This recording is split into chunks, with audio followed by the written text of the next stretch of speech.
most times election suffers, credibility issue.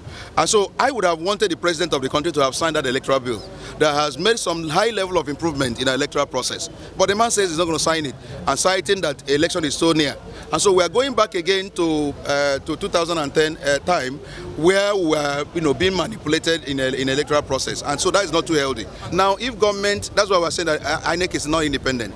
Ordinarily, if INEC is independent, prior to election, maybe 4 years to election, INEC should have all the money, have all the resources it will use to conduct an election. It doesn't have to be crying, going camp in hand for funds.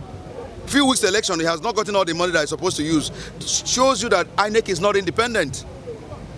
That there's somebody that funds, and who pays the piper? They take the tune. They will tell you what they want. And at the end, you find that INEC lacks all the parameters of independence.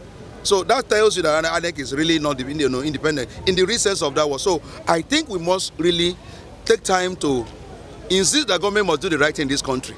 We have not gotten it right with our electoral process. And I tell you, if our electoral process is not right, you cannot get the kind of leadership that will transform this nation.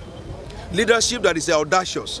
Leadership that goes to a large extent to really take care of the interests of the masses. We have not gotten it yet here in this country. So our electoral process is determinant factor that brings inept leadership that we have been suffering as a nation for many years. So let's get the electoral process right. You get the kind of leadership that will emerge in Nigeria. It's very key to me. Before you use state fund, that's supposed to be what we call appropriation.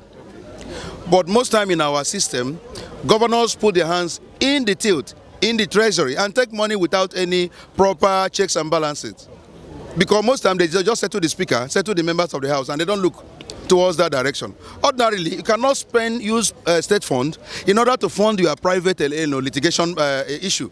In the election tribunal, it's a private matter entirely. It is only when it concerns the state you cannot use state fund. But they're using state fund in order to finance electoral contests in the court, which is absolutely wrong. And that's why they can afford to pay 500 million, 1 billion, 1.5 billion in election petition. Can they use their state money? Can they use their personal money to pay such amount of money to lawyers? So we must try and stop that. If you have lost an election or you have won an election and it's been contested and you are a governor, use your money to pursue that electoral fight in the court.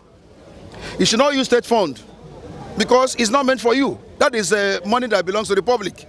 But governors are using state fund in order to pursue litigation process, which is absolutely wrong.